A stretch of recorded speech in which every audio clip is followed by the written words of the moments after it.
പ്രിയപ്പെട്ട കൂട്ടുകാരെ, ഞാൻ ഇന്നിവിടെ പരിചയപ്പെടുത്താൻ പോകുന്നത് പാത്തുമ്മയുടെ ആട് എന്ന നോവലാണ്. മലയാളികളുടെ സ്വന്തം ബേപ്പൂർ സുൽത്താൻ എന്നറിയപ്പെടുന്ന വൈക്കം മുഹമ്മദ് ബഷീറിൻ്റെ വളരെ പ്രസിദ്ധമായ ഒരു നോവലാണ് പാത്തുമ്മയുടെ ആട്.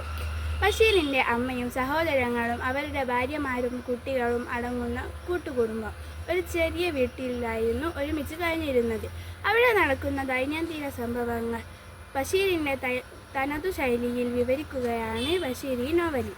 ഇതിലെ പ്രധാന കഥാപാത്രങ്ങൾ ഉമ്മ, സഹോദരൻ, സഹോദരി, മറ്റു കുടുംബാംഗങ്ങൾ.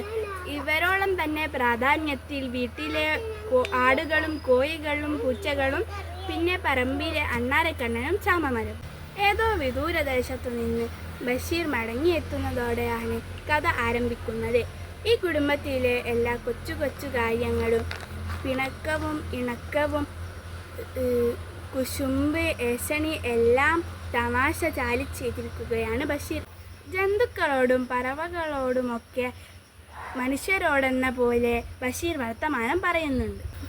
ആട് തൻ്റെ പുസ്തകം തിന്നുന്നത് കരുണയോട് നോക്കി നിന്ന ബഷീർ തൻ്റെ പൊറുപ്പ് തിന്നാൻ ഒരുങ്ങുമ്പോൾ സ്നേഹത്തോടെ പറയുന്നു, അജസുന്ദരി, ദയവായി എൻ്റെ പുതപ്പ് തിന്നരുത്, അതിൻ്റെ കോപ്പി വേറെയില്ല.